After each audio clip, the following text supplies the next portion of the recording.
A fresh wave of Russian drone and missile strikes hit Kyiv overnight, killing 2 and injuring more than a dozen.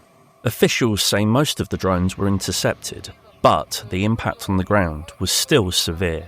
Shattered windows, scorched buildings, and neighbourhoods plunged into darkness. The timing is significant. Ukrainian officials are due to meet their US counterparts this weekend, after Washington pushed Kyiv to accelerate efforts toward a possible settlement nearly 4 years into Russia's full-scale invasion. We're having good talks. We started with Russia. We're having some talks with Russia. Ukraine is doing well. I think they're pretty happy about it. They'd like to see it end. And we won't know for a little while, but we're making progress. But even before the overnight attack, Ukraine's leadership was already dealing with internal upheaval. President Volodymyr Zelenskyy has announced the resignation of his powerful chief of staff, Andrii Yermak, the man who has led Ukraine's negotiations with the US and served as Zelensky's closest advisor. Yermak stepped down hours after anti-corruption investigators searched his residence inside the presidential compound. It's an unprecedented move at the top of government, and one that could complicate Kyiv's negotiating strategy with the Kremlin.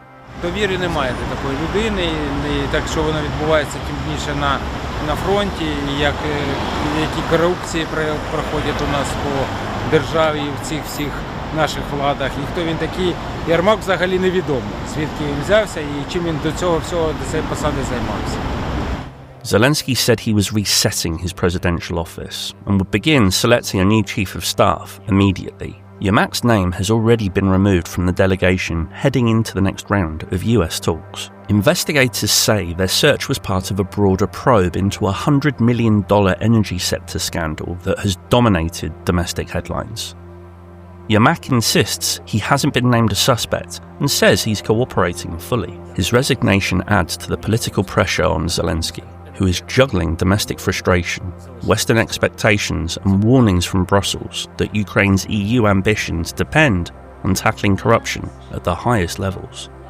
And as Kyiv counts the damage from another Russian strike, Ukraine heads into talks without its chief negotiator, leaving a power vacuum just as the country arrives at the table bruised on 2 fronts, hit from the air by Russia and hit from within by a crisis that stripped Zelensky of his most trusted aide at the worst possible moment.